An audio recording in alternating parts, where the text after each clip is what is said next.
আপনার শরীরে যদি হরমোন কমে যায়, আমি আবারও বলছি, আপনি একজন পুরুষ মানুষ, বয়স আপনার 30 থেকে 40-এর মধ্যে, যদি আপনার শরীরে হরমোন কমে, আপনি কিভাবে বুঝবেন? আমি মূলত শরীরের টেস্টোস্টেরন হরমোনের কথা বলছি। আপনার শরীরে হরমোনটা কমে যাওয়ার অনেক কারণ আছে এবং অনেক লক্ষণ আছে।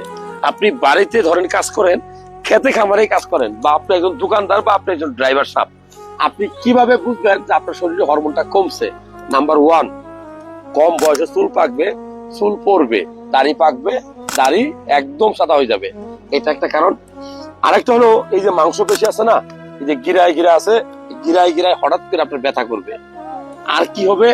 ধরেন আপনি বিয়ে করছেন, আপনার ভাবি আছে না, ওয়াইফ, আপনার ওয়াইফের প্রতি আপনার আগ্রহটা কাজ করবে না। আগে যেরকম কাজ করতো, এখন ইদানিং আর সেই আগ্রহটা থাকবে না। এটা একদম খুব গুরুত্বপূর্ণ। ধরেন আপনি আপনার ওয়াইফের সাথে টাইমিং করতে গেছেন, দেখবেন যে টাইমিংটা আগে ছিল 10-15 মিনিট, এখন আপনার 1 মিনিট, 1.5 মিনিট, 2 মিনিট এরকম। এই যে আগ্রহটা কমছে, এটা মূলত টেস্টোস্টেরন হরমোন কমার কারণে। টেস্টোস্টেরনটা কি?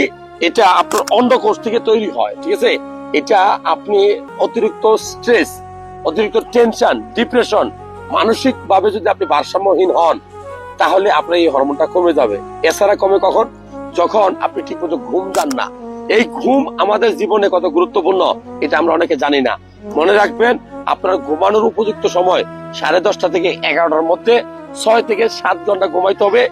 আর এই ঘুম যদি কমে যায়, তাহলে আপনার এই হরমোনটা কমে যাবে। আর কি কারণে কমে?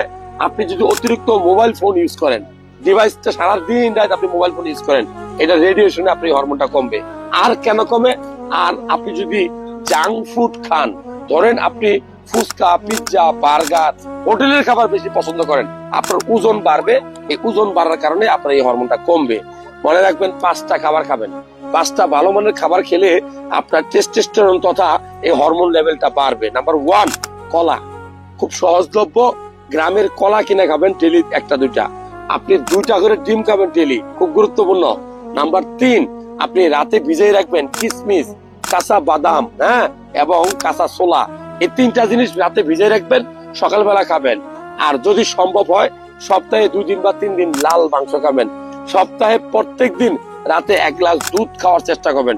সেই দুধের সাথে যেন আপনার কলা দিতে পারেন, খেজুর দিতে পারেন, বাদাম মিক্সড করে দিতে পারেন। যাই হোক, এই তথ্যগুলো ভালো লাগলে শেয়ার করবেন। সবচেয়ে গুরুত্বপূর্ণ হলো যে গ্রামে গঞ্জে যে সবুজ শাকসবজি পাওয়া যায়, এই সবুজ শাকসবজি খেলে আপনার এই হরমোন লেভেলটা বাড়বে।